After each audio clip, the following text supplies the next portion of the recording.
Metal carbonyl है ना। Metal carbonyl का नॉर्मल से हम लोग इंट्रोडक्शन देखते हैं।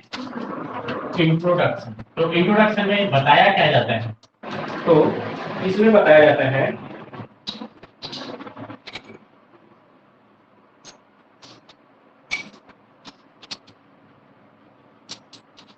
ऐसा कॉम्प्लेक्स जो कि या जिसमें CO ग्रुप, CO ग्रुप जिसको हम लोग क्या बोलते हैं, कार्बोनिल ग्रुप, तो एज अ लिगेंड, एक लिगेंड के रूप में प्रयोग करें तथा उसे मेटल के साथ कॉम्प्लेक्स या तथा उसके मेटल के साथ कॉम्प्लेक्स को क्या कहते हैं, मेटल कार्बोनिल कहा जाता है। देखो तो क्या बोल रहे हैं हम लोग, जो CO ग्रुप होता है जिसको हम लोग नॉर्मली कार्बन मोनोऑक्साइड बोलते हैं, है ना, उसको कार्बोनिल ग्रुप भी बोला जाता है। अगर उसको हम लोग क्या करते हैं, लिगेंड के रूप में प्रयोग करते हैं उसका, और उसको मेटल के साथ में कॉम्प्लेक्स बना देते हैं, तो यह कॉम्प्लेक्स मेटल कार्बोनिल कॉम्प्लेक्स कहलाता है। ठीक है, सिंपल से इसका एग्जांपल देखिए, तो एग्जांपल में क्या बोल रहे हैं हम लोग, तो जो CO ग्रुप है यह क्या करता है, यह मेटल के साथ कोऑर्डिनेट बॉन्ड का फॉर्मेशन करता है। कौन सा बॉन्ड है ये, कोऑर्डिनेट बॉन्ड का फॉर्मेशन कर। ठीक है, अब यह जो बॉन्ड है यह क्या करता है, तो कार्बन मोनोऑक्साइड का होमो ऑर्बिटल कौन सा होगा, तो होता है सिग्मा बॉन्डिंग ऑर्बिटल, जिससे हमको क्या बनता है, तो सिग्मा बॉन्ड का फॉर्मेशन। ठीक है, फाइनली हम बोले तो अगर कोई MCO X कॉम्प्लेक्स है तो इसको हम क्या बोलते हैं, तो इसी को हम मेटल कार्बोनिल कहते हैं। इसी को हम क्या बोलते हैं, मेटल कार्बोनिल। कब कहेंगे, जब उसके साथ में मेटल उपस्थित हो।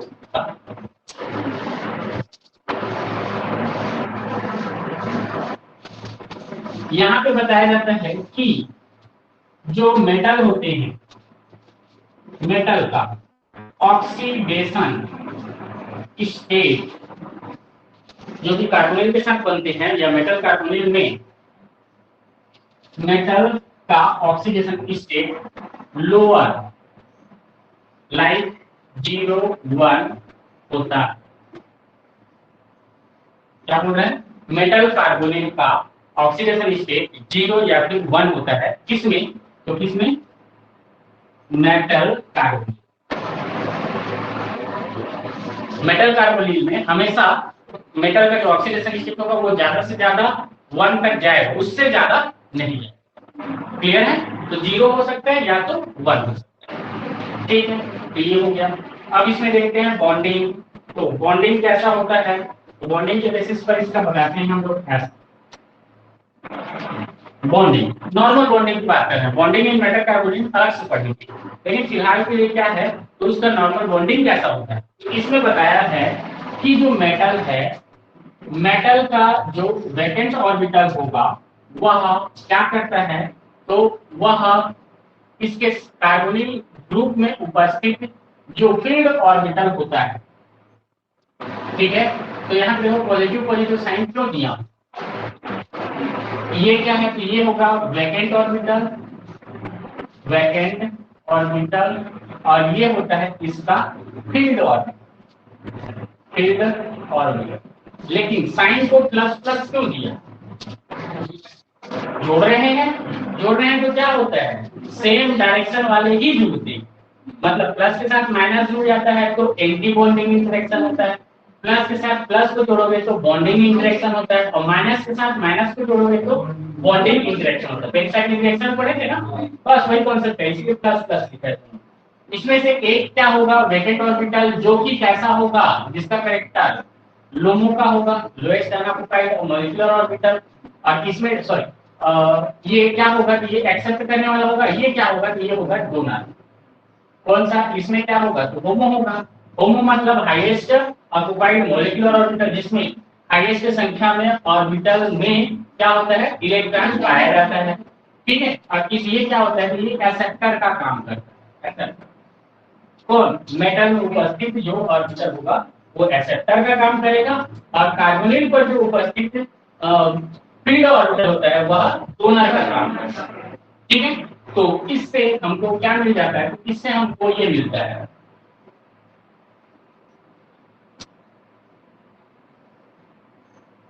S। यही क्या होता है हमारा, यही होता है मेटल कार्बो। ठीक है, अब इसमें आगे देखें तो आगे क्या बता सकते हैं, तो इसमें बताया जाता है ऐसे। ये तो हो गया कौन सा, तो ये होता है हमारा सिग्मा बॉन्डिंग। यहाँ पे कौन सा बॉन्ड बन रहा है, तो सिग्मा, सिग्मा बॉन्ड बॉन्डेड के बारे में बताया। ठीक है, अब पाई बॉन्डिंग देखें इसमें, तो पाई बॉन्डिंग में बता सकते हैं ऐसा, पाई बॉन्डिंग। तो पाई बॉन्डिंग में कैसे बताएंगे, तो देखो मेटल पे वैकेंट डी ऑर्बिटल उपस्थित होते हैं ना, तो मेटल पर डी ऑर्बिटल को कैसे दिखाओगे, ऐसा दिखाते हैं, याद है। डी ऑर्बिटल क्या होता है, डबल डंबल आकार होता है, जिसमें से ये प्लस होगा तो इसके पीछे वाला भी प्लस होगा, ये माइनस होगा तो ये भी माइनस होगा, याद है। और पी ऑर्बिटल में कैसे दिखाते हैं, डंबल आकार, ये प्लस उसका अपोजिट माइनस, इससे आइडेंटिफाई होता है कि ये पी है ये डी है। क्लियर है, तो देखो मेटल हो गया, मेटल पर क्या है, ये प्लस तो ये भी प्लस, ये माइनस तो ये भी माइनस। ठीक है, तो ये ऑर्बिटल इसका जब हम क्या करते हैं कार्बोनिल ग्रुप के साथ, तो कार्बोनिल ग्रुप ये है, कार्बोनिल ग्रुप के जो ऑर्बिटल होते हैं उनके साथ में, तो देखो इसका यह पी ऑर्बिटल होगा, इसका भी यह पी ऑर्बिटल होगा। तो देखो पी ऑर्बिटल है plus minus minus plus. Clear है, तो ये क्या होते हैं, तो आपस में ओवरलैप करेंगे, और ओवरलैप करेंगे ये इसके साथ ये इसके साथ ऐसा। ठीक है, तो इससे हमको क्या मिल जाएगा, तो यहाँ से हमको प्राप्त होगा ये एम, और इससे क्या हुआ ये ऐसा, और ये हो गया ऐसा, इसमें ये माइनस ये प्लस, यहाँ पे ये प्लस ये माइनस, और यहाँ पे सी जो होगा वह इसके साथ में प्लस के साथ, और ये माइनस के साथ ट्रिपल बॉन्ड ओ, और इधर का ये क्या होगा जैसा का वैसा। यहाँ पे ये जो बॉन्डिंग है यह कौन सा बॉन्डिंग है, तो ये है हमारा पाई बॉन्ड। तो इस प्रकार से क्या होते हैं, तो इसमें नॉर्मल सा दो टाइप के बॉन्डिंग देखने को मिलता है।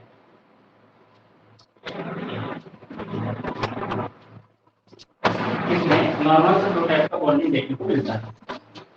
क्लियर है, आगे देखें classification.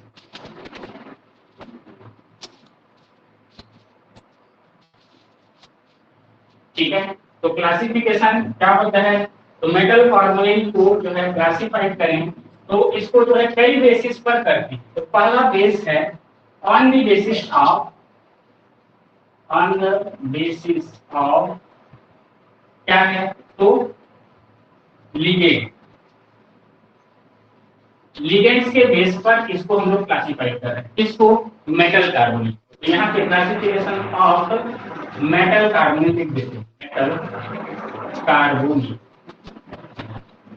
Classification of metal carbonate. ठीक है, तो लिगेंड के बेसिस पर हम लोग देखें तो इसको हम लोग दो टाइप से डिवाइड कर सकते हैं लिगेंड के बेसिस पर। ठीक है, पहला होता है होमोलैक्टिक कार्बोनिल कॉम्प्लेक्सेस, होमोलैक्टिक कार्बोनिल कॉम्प्लेक्स, और दूसरा होता है हेटेरोलैक्टिक, हेटेरोलैक्टिक कार्बोनिल कॉम्प्लेक्स। ठीक है, तो इसमें देखें कि ये दो टाइप से लिगेंड के बेसिस पर इसको हम लोग आइडेंटिफाई करते हैं, होमोलेप्टिक कार्बोनिल कॉम्प्लेक्सेस और है heteroleptic carbonyl complexes. Homoleptic carbonyl complexes को देखें तो देखो किसमें, होमोलेप्टिक कार्बोनिल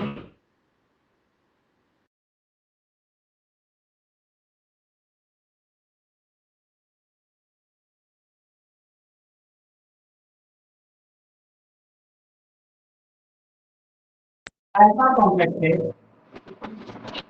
ऐसा कॉम्प्लेक्स जिसमें मेटल के साथ only and only carbonyl group ही, only and only carbonyl group ही क्या होते हैं, लिगेंड के रूप में उपस्थित रहते हैं।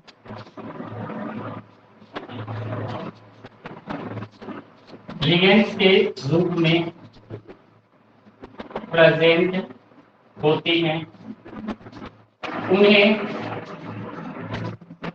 क्या बोला जाता है, तो उन्हें बोला जाता है होमोलैक्टिक कार्बोनिल कॉम्प्लेक्सेस। उसे क्या बोले जाते हैं, होमोलैक्टिक कार्बोनिल कॉम्प्लेक्स। एग्जाम्पल देखें इसका, तो एग्जाम्पल में होमोलैक्टिक का एग्जाम्पल में हम क्या क्या ले सकते हैं, देखो तो ले सकते हैं NiCO,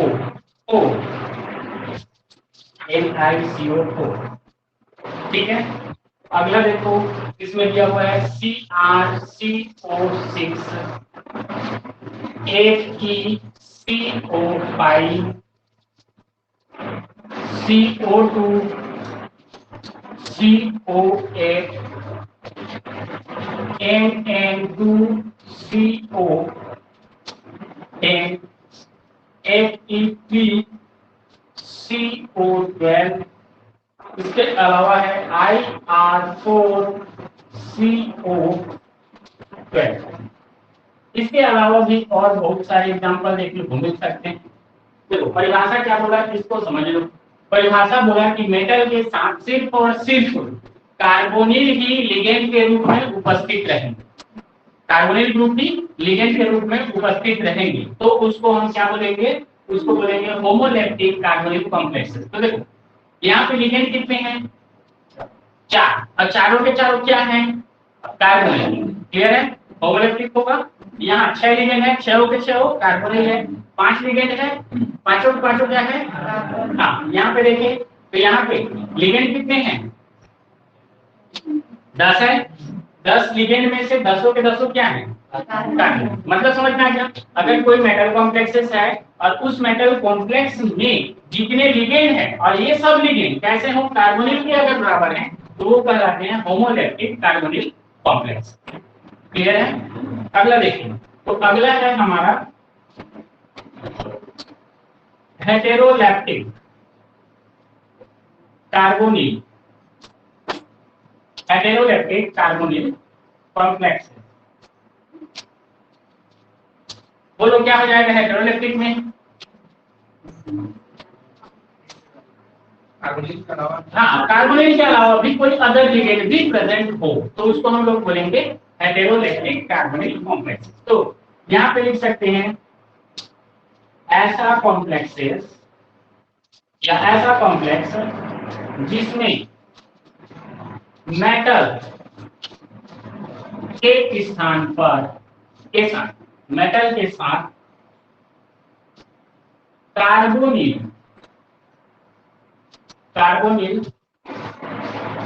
के साथ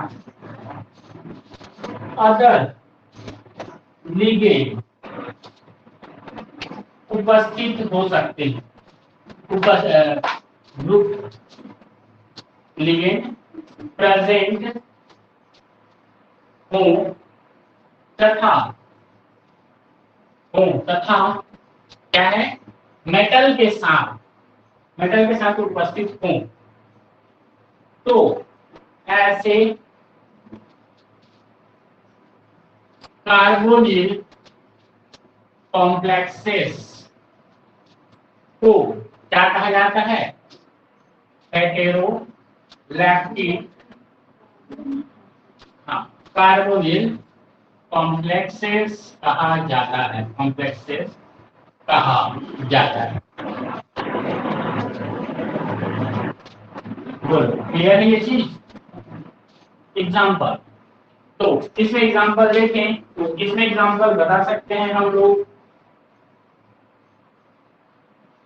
तो ये देखो, जो चीज लिखे हैं उसी के बेसिस पर NiCO ट्राइस और इसके साथ है PPH3 का एक, ठीक है? क्या है देखो, तो NiCO3 कार्बोनेट की संख्या कितनी है? तो 3 है, और एक उसके जगह पे, एक लिगेंड की जगह पे क्या आ गया है? ट्राइफेनिल फास्फिनाइल। क्लियर है ये चीज? अगला देखो, MO, MO वाला है? नहीं है।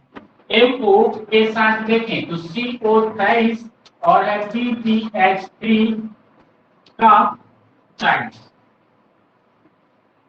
तो ये भी इसी के अंतर्गत आता है। इसके अलावा देखें तो CrCO ट्राइस, CrCO ट्राइस, और क्या है तो NO ट्राइस एटसेट्रा, इसके एग्जांपल के रूप में हम स्टडी करते हैं। देखो, इस एग्जांपल में समझ में आ रहा है कि नहीं आ रहा है? इस एग्जांपल से समझ में आया कि नहीं? हेटेरोलैक्टिक आ रहा है। तो इसमें बताया जाता है कि लिगेंड के जगह पे कार्बोनिल के प्लेस पर अदर लिगेंड हो सकते हैं, हो सकते हैं, ठीक है? और ये अदर लिगेंड कौन कौन से हैं? तो ये हैं TR3, TPH3, TPH3, TF3, NO, RNC,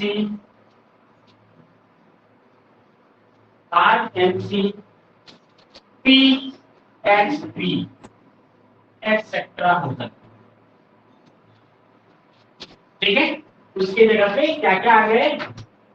तो न्यूट्रल है कार्बोनिल, तो कार्बोनिल के जगह पे क्या होंगे? तो जो भी लिगेंड रिप्लेस होगा वो क्या होंगे? न्यूट्रल ही होंगे। क्लियर है? तो देखो, तो यहाँ लोन पेयर, ये न्यूट्रल है, ये न्यूट्रल है, ये न्यूट्रल है। उसका देखो N में भी, ऑक्सीजन में भी। इसमें देखो N में, C में लिखा और P, ऐसा। तो ये सभी के सभी क्या होते हैं? तो ये होते हैं न्यूट्रल लिगेंड। तो ये है कि कार्बोनिल जैसा व्यवहार ये करते हैं, मतलब न्यूट्रल लिगेंड होता है कार्बोनिल, तो उसके स्थान पर क्या होंगे? तो न्यूट्रल लिगेंड ही आते हैं।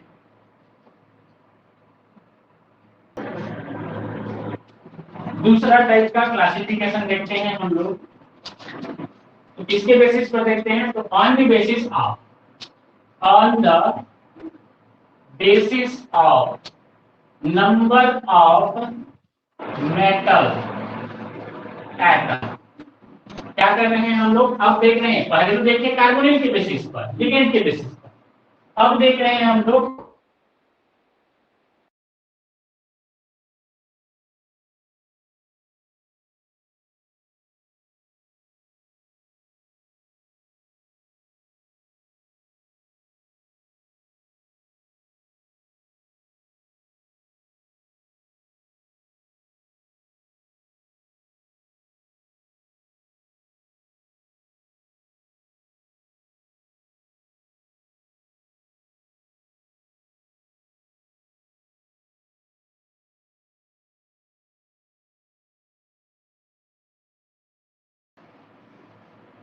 चलो, on the basis of number of metal atom, metal atom के उपस्थिति के आधार पर हम लोग उसको क्या करते हैं? क्लासिफाइड करते हैं, ठीक है?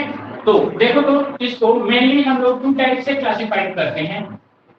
पहला होता है मोनोन्यूक्लियर, इसको बोलते हैं mono nuclear metal carbonate. Mononuclear metal carbonyl, मतलब समझ में आ रहा है? ठीक है। और दूसरा होता है polynuclear, polynuclear metal carbonyl. Mononuclear metal carbonyl और दूसरा है इसका पॉलीन्यूक्लियर मेटल कार्बोनिल। मतलब समझ में आ रहा होगा कि जिसमें न्यूक्लियस की संख्या एक है उसको हम लोग मोनोन्यूक्लियर मेटल कार्बोनिल बोलेंगे, और पॉलीन्यूक्लियर मतलब एक से अधिक है। ठीक है, तो उसको हम लोग क्या बोलेंगे? पॉलीन्यूक्लियर। तो इसमें देखते हैं सबसे पहला हम लोग किसका, मोनो न्यूक्लियर मेटल कार्बोनिल। तो मोनोन्यूक्लियर मेटल कार्बोनिल में बोलते हैं कि इस प्रकार के मेटल कार्बोनिल में ओनली, बोलो, ओनली वन मेटेलिक एटम होता है, जिसमें सिर्फ और सिर्फ एक ही मेटेलिक एटम होता है।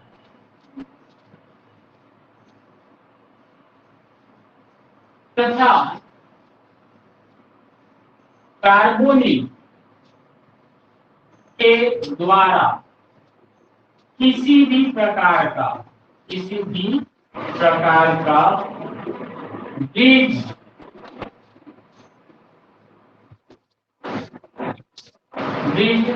नहीं बनाया जाता,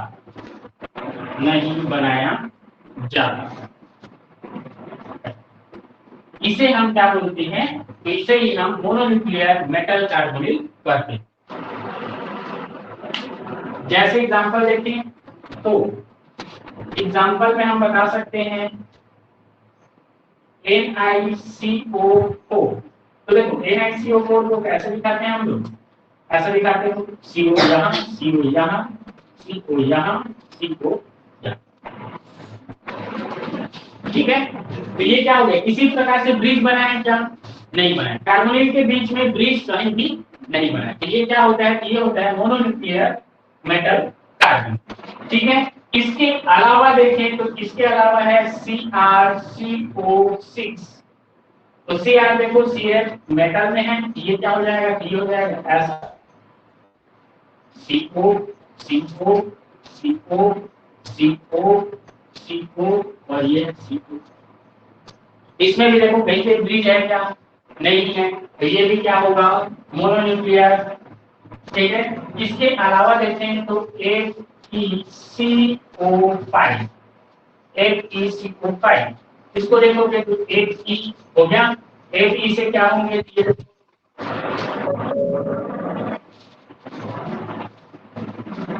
CO CO CO CO CO। ठीक है, ये क्या होते हैं? तो ये इसमें देखो ओनली है ना, ओनली वन मेटेलिक एटम है, ओनली एंड ओनली एक एक मेटेलिक एटम है। यहाँ पे निकेल है, यहाँ पे क्रोमियम है, यहाँ पे आयरन है। ठीक है, साथ ही साथ जो उसमें उपस्थित जो कार्बोनिल ग्रुप हैं, ये क्या नहीं कर रहे हैं? तो ये किसी दूसरे के साथ ब्रिज नहीं बना है। ठीक है, तब इसको हम लोग क्या बोलते हैं? तब इसको हम लोग बोलते हैं मोनोन्यूक्लियर मेटल कार्बोनिल। बोलो क्या बोले थे? यहां तक तो समझ में आ गया।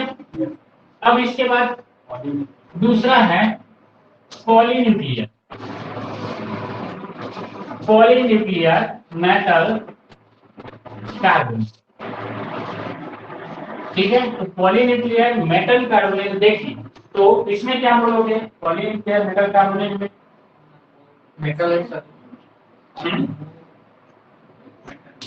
तो देखो मैं ये पॉलीन्यूक्लियर जो मेटल कार्बोनेट होता है, ये दो टाइप का होता है, ये भी दो टाइप का होता है। देखो, होमो पॉलीन्यूक्लियर मेटल कार्बोनेट। ठीक है, होमो पॉलीन्यूक्लियर मेटल कार्बोनेट। दूसरा देखें तो होता है हेटेरो पॉलीन्यूक्लियर मेटल कार्बन। ठीक है, होमो पॉलीन्यूक्लियर मेटल कार्बोनेट को सबसे पहले हम लोग इंट्रोड्यूस करते हैं। तो इसमें है पहला है जिसको ए दे देता हूं, होमोपॉली न्यूक्लियर मेटल कार्बोनेट।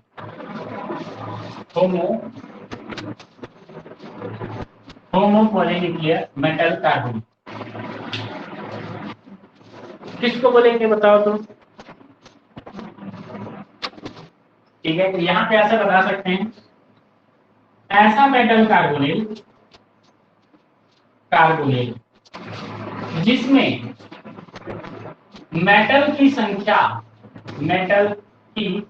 संख्या एक से अधिक हो,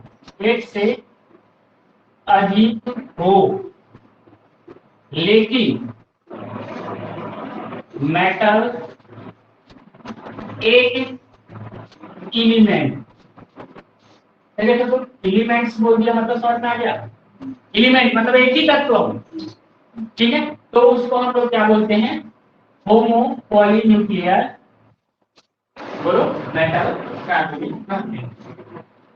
तो जैसे एग्जांपल दिया हुआ है इसमें, तो इसमें एग्जांपल में देखें तो ये है Fe2CO9।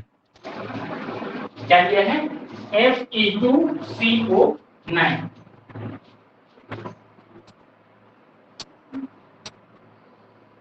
Fe2CO9। ठीक है, स्ट्रक्चर इसका कैसा होगा? तो नॉर्मली हम लोग देखें तो ऐसा इसको दिखा सकते हैं। एक हो गया,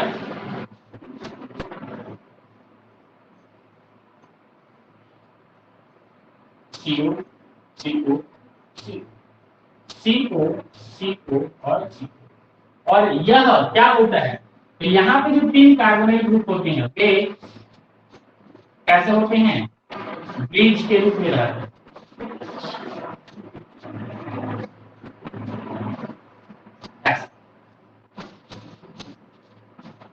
Fe2CO9 यहाँ पे देखें तो एक ऐसा डिस्ट्रीब्यूट रहेगा, 3 जो है कार्बोनाइल वो सेपरेट रहेंगे, और बचे हुए जो 3 होते हैं वो कैसे होते हैं?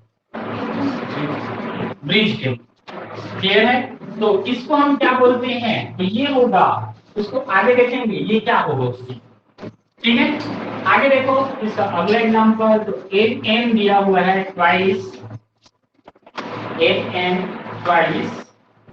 CO10, Mn twice CO10। इसका स्ट्रक्चर देखिए,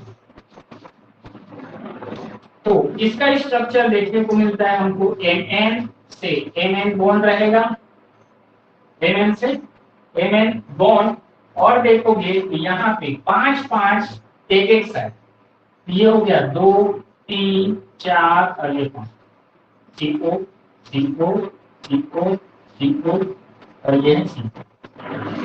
ऐसे ही देखोगे तो ये हो गया, इससे ये और ये CO CO CO CO CO। ठीक है, तो इसका स्ट्रक्चर देखो क्या है, यहाँ पे मोर देन 1 मेटल है, लेकिन मेटल कैसा है? एक ही एलिमेंट है। ठीक है, और एक साइड 5 कार्बोनिल ग्रुप और दूसरे साइड भी 5 कार्बोनिल ग्रुप। यह नॉन ब्रिज स्ट्रक्चर है, ये ब्रिज स्ट्रक्चर नहीं। क्लियर है? तो ये हो गया। आगे देखें, आगे इसमें हम लोग बताते हैं इसको, तो CO2 CO8 देखो, ये उसमें समय बताना भूल गया, CO2 और CO8 मतलब समझ में आ रहा है? स्मॉल ओ लिखा है मतलब कोबाल्ट बार बता रहे हैं, कैपिटल ओ लिखा है इसका मतलब है कार्बोनिल। ध्यान रखना, कभी भी लिखते समय हमेशा इसको गलत करोगे। होता क्या है, लिख रहे हैं ओ ही तो लिखना है, ओ लिख दिए, लेकिन ओ छोटा है कि बड़ा है, ये इंपॉर्टेंस है। क्लियर है? तो ओ तो दोनों में है, लेकिन ध्यान रखना है उसको, कोबाल्ट लिखते हो तो छोटा ओ लिखना, कार्बोनिल लिखते हो तो बड़ा ओ लिखना। क्लियर है? तो इस बेसिस पर देखें तो इसका स्ट्रक्चर कैसा दिखेगा हमको, तो ये देखो CO बॉन्ड C, ये हो गया। और 8 है तो देखो तो एक तो बनता है ऐसा नॉन ब्रिज स्ट्रक्चर, ठीक है, CO, और ये हो गया CO, ठीक है। दूसरा देखें तो इसका ब्रिज स्ट्रक्चर भी देखने को मिलता है। तो ब्रिज स्ट्रक्चर बनाओगे तो होगा क्या, तो ये होगा CO CO CO, इससे 3 जो है वे जुड़े रहेंगे नॉर्मल, इससे भी 3 नॉर्मल,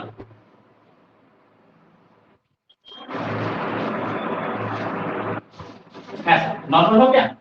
अब देखो क्या बचा, कितने को बचा, दो, तो दो के दो क्या होंगे इसके साथ, 3, ये 3। तो इस प्रकार से यह क्या होता है, ब्रिज और नॉर्मल दोनों में पाया जाता है।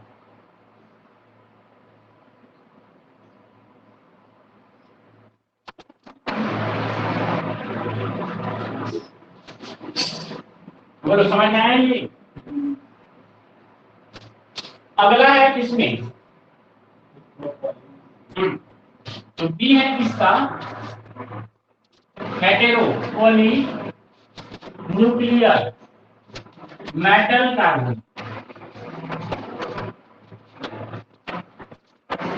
Hetero poly nuclear metal carbonate.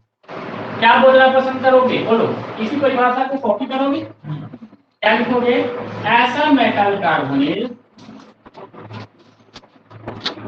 जिसमें मेटल की संख्या एक से अधिक हो तथा, क्या बोलोगे, मेटल एक ही एलिमेंट हो तो उसको क्या लिखोगे, मेटल एक से अधिक एलिमेंट, तो वह क्या कहलाएगा, हेटेरो पॉलीन्यूक्लियर मेटल कार्बोनेट कहलाएगा। क्लियर है? तो चल इसका एग्जांपल देखें, तो इसका एग्जांपल हम बता सकते हैं NnCO4, इसको बता सकते हैं NnCO4,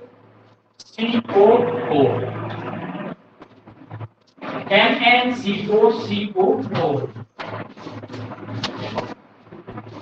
ये होता है इसका एग्जांपल।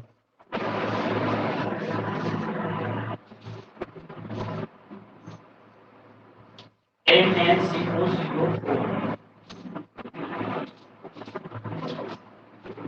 इसका स्ट्रक्चर एक्सप्लेनेशन नहीं किया, ठीक है। तीसरा पेज देखें,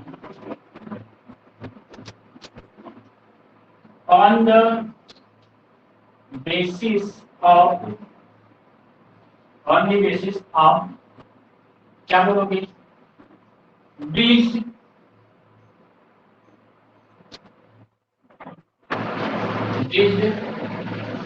लिगेंड,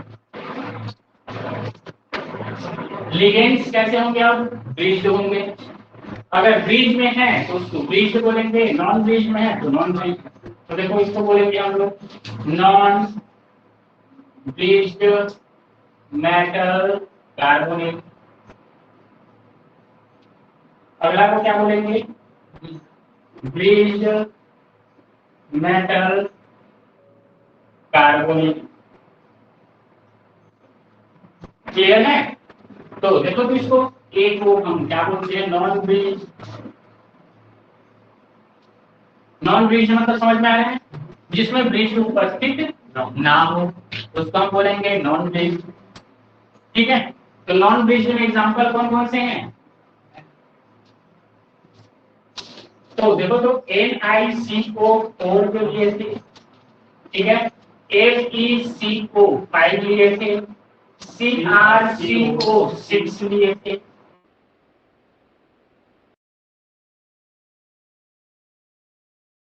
ठीक है, MN2CO10B नॉन ब्रिज के अंतर्गत आता है। क्यों आता है?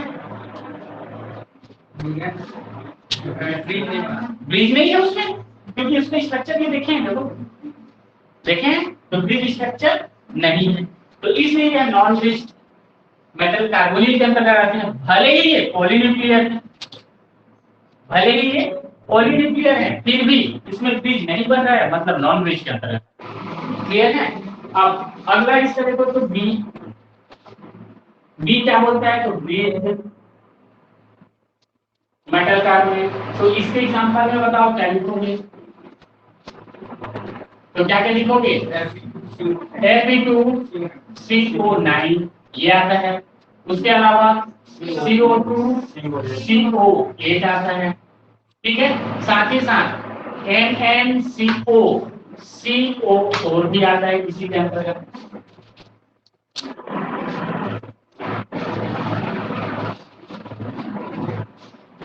क्लियर है ये चीज? तो किस प्रकार से देखो, इसका स्ट्रक्चर यहाँ बना हुआ है, इसका स्ट्रक्चर देखो तो यहाँ बना हुआ है, और इसका स्ट्रक्चर जो है वह बाद में देखेंगे कहीं पे तो आ जाएगा।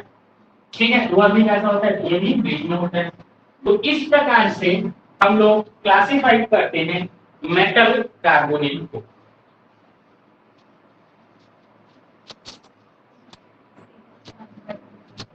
चलो आगे देखते हैं प्रिपरेशन ऑफ मेटल कार्बोनिल। ठीक है, मेटल कार्बोनिल को प्रिपरेशन का method.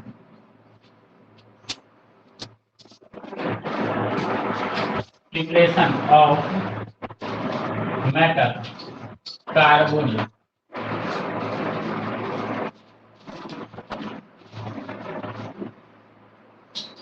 Preparation of metal carbonyl, इसमें देखें तो इसके बहुत सारे मेथड हैं। इसमें पहला मेथड हम लोग देखते हैं डायरेक्ट मेथड।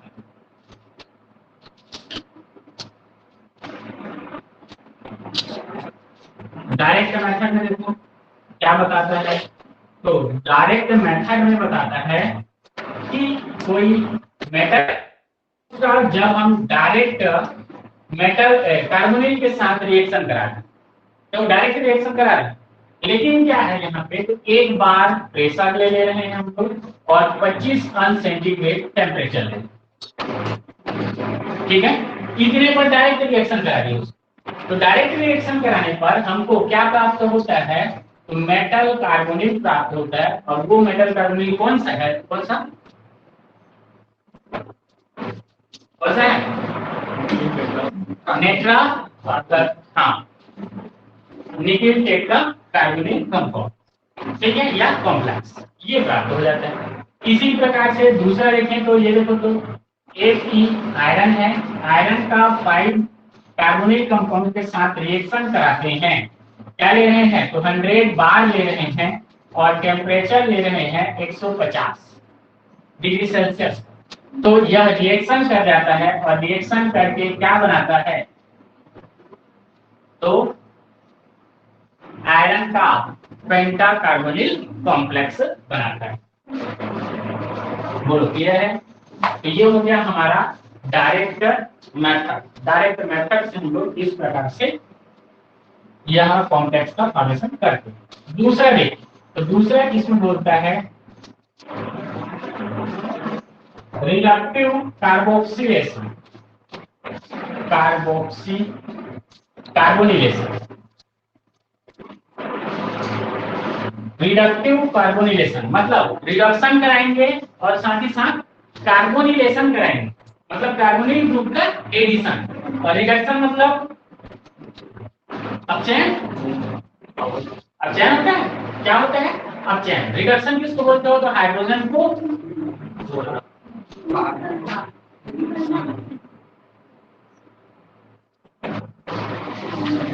रिडक्शन मतलब हाइड्रोजन का जुड़ना, ऑक्सीजन का निकलना। और ऑक्सीडेशन मतलब ठीक है। तो रिडक्शन मतलब ऑक्सीजन का निकलना और हाइड्रोजन का जुड़ना रिडक्शन, और ऑक्सीडेशन मतलब ऑक्सीजन का जुड़ना हाइड्रोजन का निकल। क्लियर है? तो उसी के बेसिस पर इलेक्ट्रॉन के बेसिस पर कैसे बताते हैं? इलेक्ट्रॉन के बेसिस पर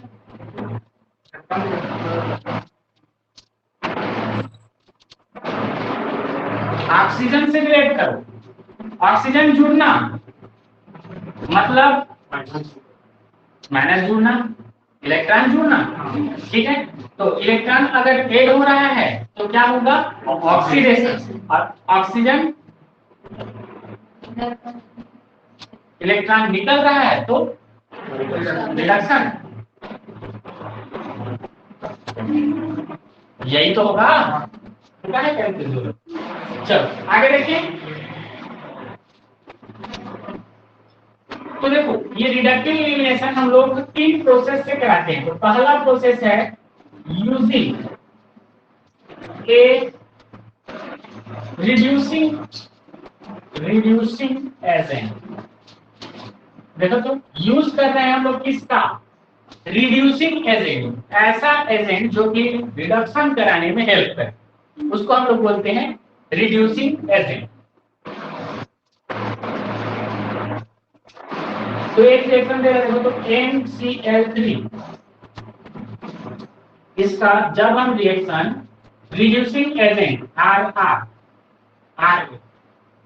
कौन सा है? एल्यूमिनियम की उपस्थिति में करा रहे हैं NCO के साथ, तब हमको यहां से MCO को M प्राप्त होता है और यहां से AlCl3 यहां से रिमूव।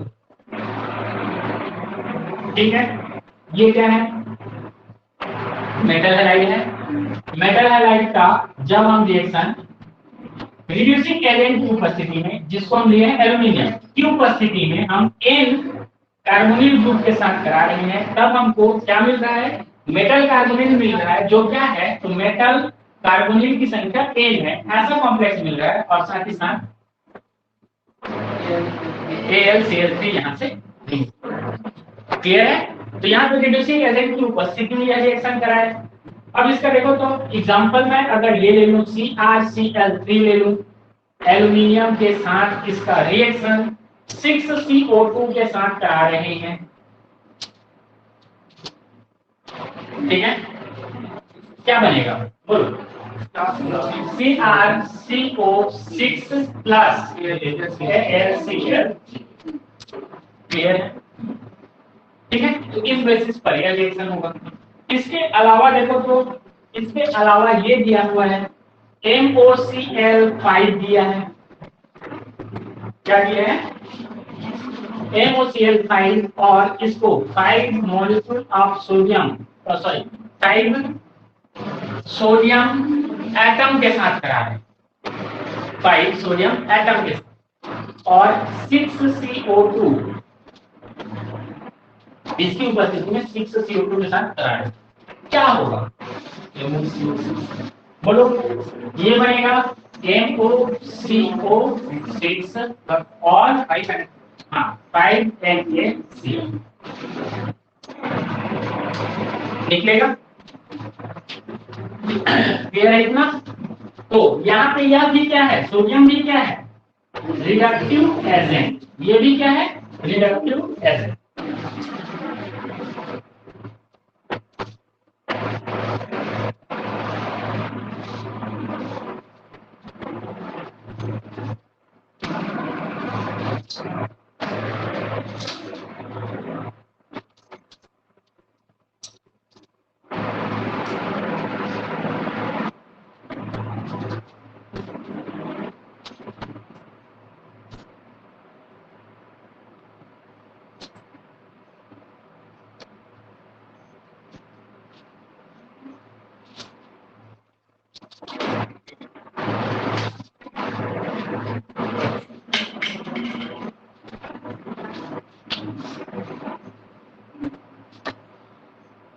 चलो ये चीज समझ में आ गया। दूसरा इसका देखें, बी। बी है तो इसके बेसिस पर एक देखो तो TiCl4 प्लस TiCl4 प्लस इसका रिएक्शन हम करा रहे हैं किसकी उपस्थिति में, तो इसका रिएक्शन करा रहे हैं 6Kc10H8 की उपस्थिति, KCl10 की उपस्थिति में करा रहे हैं। और यहाँ पे क्या है, तो यहाँ पे 15 क्राउन सुने हो क्राउन था और CO उपस्थित है, साथ ही साथ 1 बार प्रेशर KC10H8 का संख्या कितना है 6, उसका रिएक्शन किसके साथ करा रहे हैं, तो TiCl4 के साथ करा रहे हैं। तो हमको यहाँ से क्या प्राप्त होता है, तो हमको यहाँ से प्राप्त होता है क्या, तो K15 क्राउन इथर 5, ठीक है, ये प्राप्त होता है। और इसका देखें तो यह क्या होगा, ऐसा रखने तो ये ट्वाइस में प्राप्त होता है और इस पर होता है पॉजिटिव चार्ज, ठीक है। साथ ही साथ यहाँ पे देखें तो यहाँ पे हमको और प्राप्त होता है TiCO6 और इस पर रहता है 2 माइनस,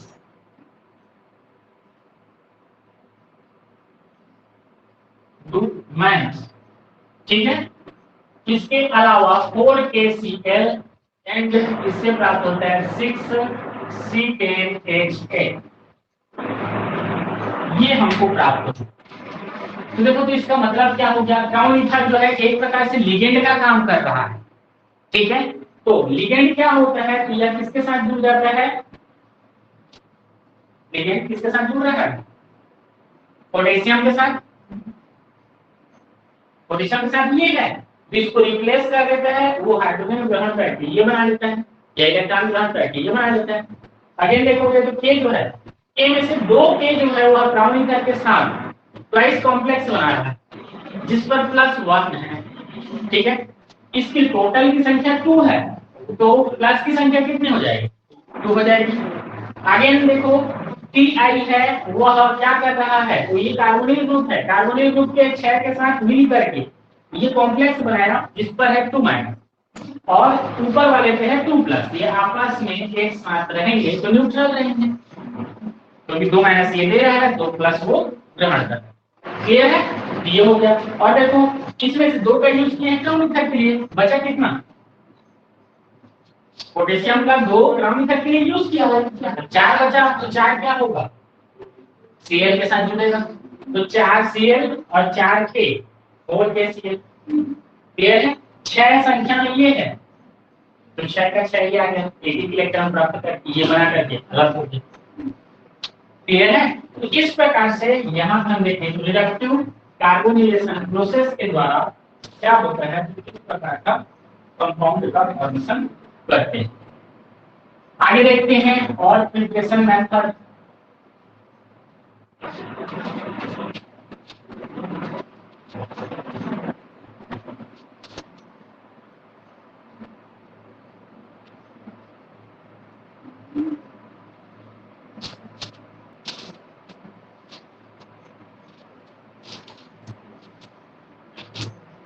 देखें क्या बोल रहा है ये बोल रहा है by carbonylating the metallic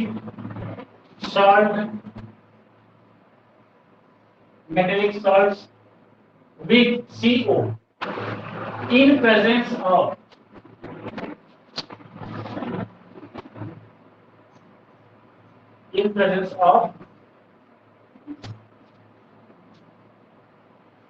reducing agent, कुछ रिड्यूसिंग एजेंट की उपस्थिति में क्या हो रहा है, तो कार्बोनेटिंग करा दे रहे हैं हम लोग किसका, मेटेलिक सॉल्ट्स, ठीक है। तो मेटेलिक सॉल्ट कौन कौन से होते हैं, मेटल का सॉल्ट NiCN ट्वाइस, देखो तो NiCN ट्वाइस मेटल सॉल्ट है।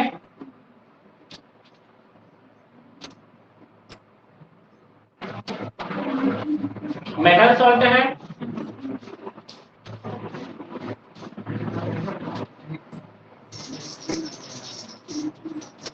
ये होता है NaCl सॉल्ट होता है, ये नेगेटिव टूटता है, ये पॉजिटिव टूटता है, यहाँ पे ये 2 पॉजिटिव है, ये क्या है, ये 2 नेगेटिव है। मेटल सॉल्ट है, क्लियर है मेटल। अब ये जो मेटल सॉल्ट है, इस मेटल सॉल्ट का जब हम क्या करते हैं 4CO के साथ रिएक्शन कराते हैं 200 atm पर एटमॉस्फेरिक टेम्परेचर एंड प्रेशर पर, ठीक है। और यहाँ पे यूज करेंगे रिडक्टिव एजेंट का, ठीक है, रिडक्टिव एजेंट का यूज करें तो बोलो क्या बन जाएगा यहाँ से NiCO4 और बोलो 2CN क्लियर है, ये बनकर निकल जाएगा। इसके अलावा देखें तो ये देखो तो 2FeS का रिएक्शन हम करा रहे हैं 10CO से 4Cu की उपस्थिति में, और Cu की उपस्थिति में, और यह रिएक्शन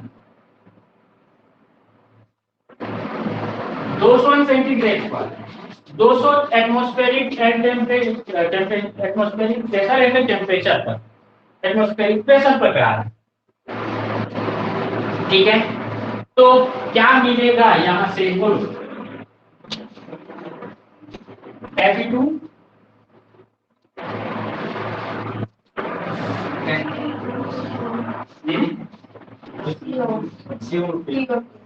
क्या ये ऐसा बन सकता है, नहीं होता कभी भी। अगर पूरा था तो CO रहेगा 9, फेल नहीं होता, ठीक है। तो देखो क्या बनेगा, ये देखो 2FeCO5 ये बनेगा, ये खत्म हो गया। अब देखो इसके पास क्या बचा, तो जो बचा वो वही बन जाएगा। क्या है इसके साथ में 2Cu2S ये बना लेगा। तो इस प्रकार से यहाँ क्या बना लिया, मेटल कार्बोनिल बन सकता है, क्लियर है, ये हो गया। अगला देखो तो अगला इसमें दिया हुआ है ये 2NnI2 का जब हम रिएक्शन 10CO के साथ करा रहे हैं तो हमको यहाँ से 2Mg के साथ उपस्थिति, और यह रिएक्शन 25 डिग्री सेल्सियस पर 200 atm पर करा रहे हैं। तो यहाँ से हमको क्या प्राप्त होता है, तो यहाँ से हमको प्राप्त होता है देखो Mn2CO10 और साथ ही साथ 2MgI2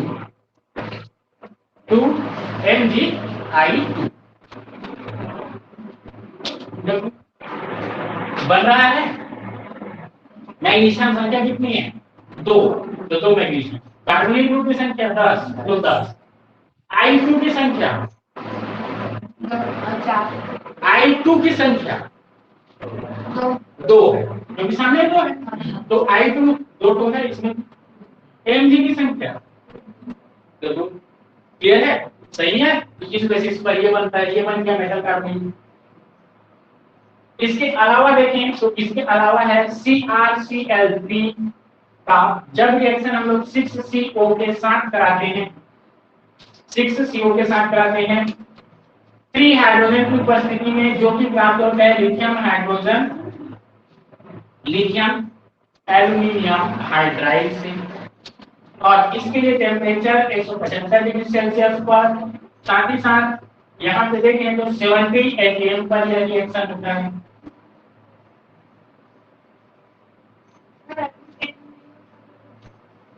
ट्रेनिंग में बोल रहा था। अरे भाई एफ ई के लिए देखो, ये जो था एफ ई के कॉन्सेप्ट में बोलो, एफ ई का क्या होता है, एफ ई और क्या होता है CO5, दो को जोड़ोगे तो इसके साथ जो बॉन्ड बनाएगा वो एफ ई बनाएगा एक को। तो एफ ई एक बॉन्ड को खा गया, इसका एक बॉन्ड इसका खा गया, तो इसलिए होते क्या है कि ये जो है टोटल मिलाओगे तो 9 बॉन्ड बनते हैं, क्योंकि एक बॉन्ड इनके बीच में बनता है इसके कारण। क्लियर है? इसी तरह से एमएन का देखो तो एमएन वाला का अभी लिखे थे हम लोग MnCO6 लिखे, MnCO6 लिखे थे, कितना आ रहा है 12 क्यों नहीं लिखे, क्योंकि दो बॉन्ड को खा गया ना ये, मैं एमएन के साथ जुड़ेगा तो उसके लिए बॉन्ड के लिए जगह तो देना पड़ेगा ना। क्लियर है? इसलिए वहां पे 2 कम बनता है। क्लियर है? तो इस बेसिस पर होता है। चलो इसमें देखो ये क्या बना लेगा, CrCO6 प्लस बोलो कितना 3HCl, क्योंकि देखो 3 हाइड्रोजन यहाँ है, 3 क्लोरीन यहाँ है। क्लियर है? तो ये बन गया। इसके बाद देखें तो VCl3 6CO के साथ रिएक्शन कराते हैं 3 सोडियम की उपस्थिति में in the presence of 100 degree Celsius 150 atmospheric pressure. क्या बन जाएगा VCO6 बचा क्या,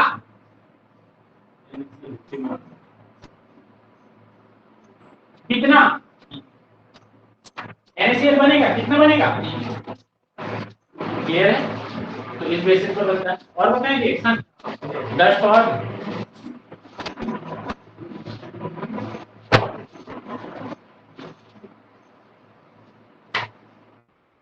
टाइप का देख लेते हैं। इसमें दूसरे टाइप का रिएक्शन में है ये अलग टाइप है, इसको ब्लैक लिखते हैं। ऑस्मियम टेट्राऑक्साइड का जब हम रिएक्शन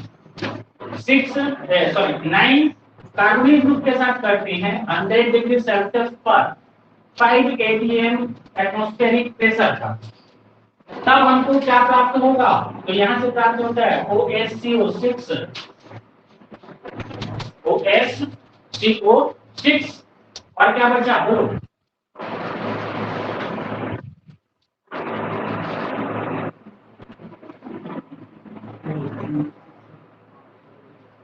कार्बन, इसमें कितना बचा 3 कार्बन बचा, 3 ऑक्सीजन बचा, यहां से देखो 4 ऑक्सीजन, तो 4 धन 3 कितना हो गया, 4 धन 3 7 हो गया।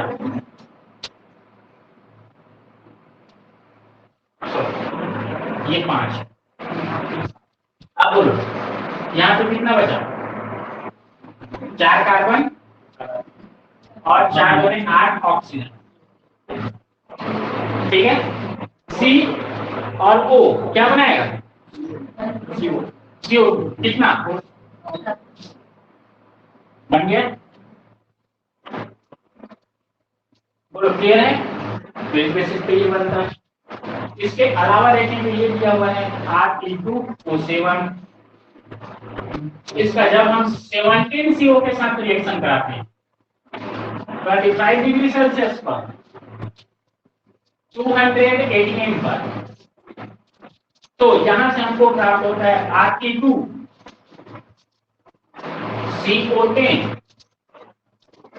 प्लस 7CO2 और ये इधर निकल गैस। ठीक है? तो इस मेथड के द्वारा इस प्रकार से हम लोग क्या करते हैं, इनका रिप्लेसन करते हैं। चलो एक बार खींचो। सिंथेसिस ऑफ मोनोमेरिक कार्बोनेट, या फिर इसी को हम लोग बोलते हैं मोनोन्यूक्लियर कार्बन।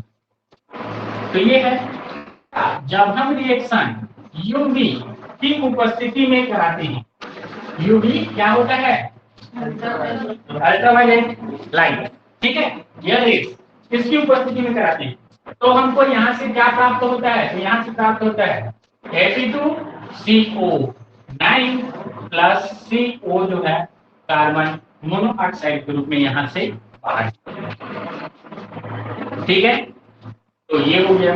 दूसरा इसका देखें तो होता क्या है, दूसरा प्रकार से इसको बता सकते हैं 2OS का जब हम क्या करते हैं,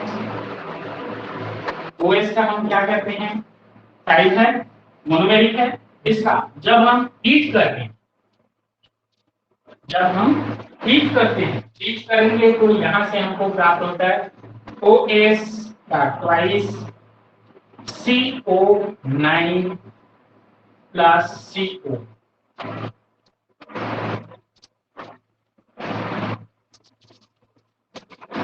ठीक है, दूसरा देखें RuCO5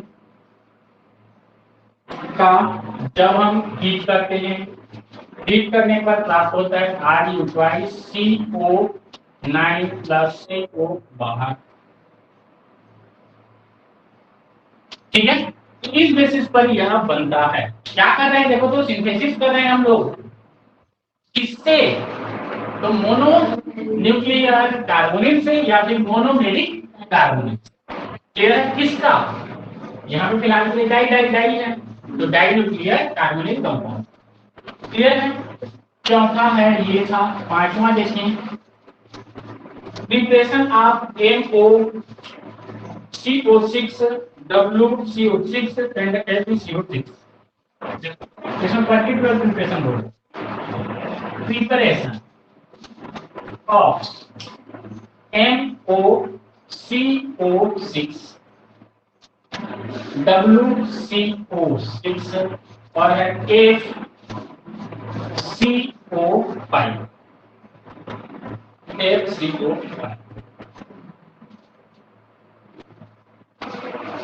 तो FeCO5 का बना चुके हैं, देखो कहीं ये बन चुका है कहीं, कहाँ? ठीक है, तो उसको और नहीं पढ़ेंगे, ये जो बचा उन्हीं को देखेंगे। ठीक है, चलो, तो इसमें देखो तो क्या होता है, तो इसमें प्रिपरेशन होगा इनका, तो MOCl6 हम लेते हैं और इसका रिएक्शन कराते हैं। अच्छा, इनका partition preparation of this from कहां से, तो फ्रॉम कहां से, FeCO5 इससे करते हैं। ठीक है, तो देखो इसका रिएक्शन कराते हैं, MOCl6 है, इसका जब हम रिएक्शन 3FeCO5 के साथ रिएक्शन कराते हैं 100 डिग्री सेल्सियस पर, और क्या है, तो ईथर की उपस्थिति में, तब हमको यहां से क्या प्राप्त होता है, यहां से प्राप्त होता है MOCO6 प्राप्त होता है, साथ ही साथ 3FeCl3 प्राप्त होता है, Cl2 पेरिक्लोराइड प्राप्त होता है, और साथ ही साथ यहाँ से देखो 9CO बाहर निकलता है। जोड़ घटा लो, देखो तो 5 से 15 है कार्बोनिल ग्रुप, कार्बोनिल ग्रुप 9 और 6 15। ये है, NO की संख्या 1 है तो 1, और क्लोरीन की संख्या देखो 6 है तो 3 बने 6, आयरन की संख्या 3 है तो 3 है आयरन की संख्या। क्लियर है? तो इस बेसिस पर अगला देखें, तो अगला है यहाँ पे WCl6 का जब हम रिएक्शन 3FeCO5 के साथ कराते हैं 100 डिग्री सेल्सियस पर ईथर की उपस्थिति में, तो हमको यहां से प्राप्त होता है WCO6 प्लस 3FeCl2 और 9CO यहां से रिमूव। ठीक है, तो इस बेसिस पर यह हम लोग पांचवा प्रिपरेशन करते हैं। और लास्ट है इसका, लास्ट बोलने से आए बोल देता हूं, इसलिए मैं बोल देता हूं कि हाँ लास्ट है, इसी का लास्ट है ना। 6 देखिए, तो 6 है हमारा indirect synthesis involving metal compounds. Indirect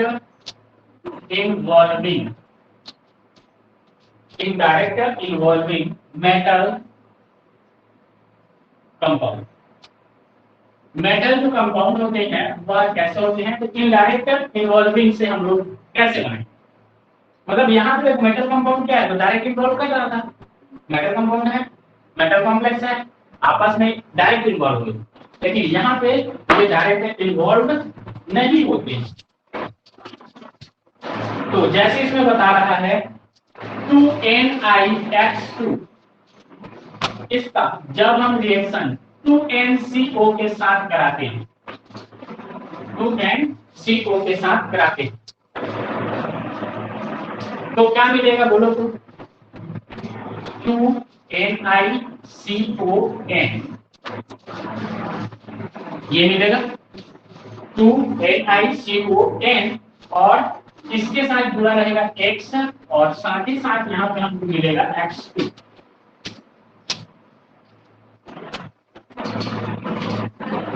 ठीक है, अगेन यहाँ पे जो मिला है हमको 2NiCON X, ये जो है इसका जब हम रिएक्शन किसके साथ कराते हैं, तो देखो 4 - 2N CO के साथ करा रहे हैं, 4 - 2N CO के साथ करा रहे हैं, तो हमको यहां से प्राप्त होगा क्या, NiCO4, और साथ ही साथ यहां से प्राप्त होगा NiX2। बोलो तो ये क्या समझ में आ रहा है, निकिल जो है X कितना है, 4 है, और क्या है 2N की संख्या में है CO। ठीक है, तो देखो 2 पहले लिखा गया तो 2NCO की हो गया, निकिल 2 है तो 2 हो गया, और देखो X है, X 4 है, यहाँ पे क्या लिखते हैं 2, और यहाँ पे देखो 2, तो ये हो गया 4। क्लियर है, आगे देखिए, उसी को ले लिया हम यहाँ पे, इसमें क्या कर रहा हूँ, 4 - 2N कर रहा हूँ। ठीक है, बचेगा कितना, 4 - 2N करूंगा, वही जो बचा हुआ है। ठीक है, तो यहाँ पे क्या हो गया, तो 2N को हटा देते हैं, तो 2N को हटा देंगे तो देखो ये 2 गया, ये 2 गया, तो ये वाला खत्म हो गया, तो बचा कितना 4, तो इसीलिए यहाँ पे लिख दिए हैं CO4। क्लियर है, जो चीज बताया वो समझ में आया कि नहीं आया, ये 2N है, हटा दिए 2N को, तो यहाँ पे 4 बचा, तो ये हो गया, करते हैं देखो NiX2। ठीक है, तो यहाँ पे एक निकिल यहाँ आ गया, दूसरा निकिल यहाँ पे आ गया, इसकी संख्या 2 है X की, इसलिए X2 है। ठीक है, तो इस बेसिस पर ये रिएक्शन होता है। आगे देखो, तो एक रिएक्शन दिया हुआ है ये RuI3 का जब हम क्या करते हैं, कार्बोनिल के साथ रिएक्शन कराते हैं, RuI3 का कार्बोनिल ग्रुप के साथ रिएक्शन कराते हैं, तो यहां से हमको इसी के जैसा, ये जैसा प्राप्त हुआ तो वैसे ही यहाँ पे प्राप्त होगा, देखो क्या CO4I2 प्राप्त होता है, और इसका अगेन फिर से रिएक्शन करा देते हैं CO की उपस्थिति में, तब हमको यहां से प्राप्त होता है RuCO5। इसे देखो उसमें इन्वॉल्व करके लिख दिया था, मतलब बता करके, इसमें उसी को डायरेक्ट किया, ये इस टाइप का बना हुआ है, एक एक्स यहाँ से बाहर निकल रहा था, यहाँ से भी एक एक्स बाहर निकल गया, और CO ग्रुप आकर के जुड़ गया, तो CO ग्रुप आकर के यहाँ पे जुड़ा है। क्लियर है ये चीज, अगेन कार्बोनिल ग्रुप आया, क्या करेगा, तो I2 को बाहर निकाल देगा, और एक CO आकर के यहाँ पे, तो वही चीज हुआ यहाँ पे। ठीक है, तो इस बेसिस पर हम लोग क्या करते हैं, तो मेटल कार्बोनिल का प्रिपरेशन करते हैं। ठीक है, अब अगले दिन देखते हैं।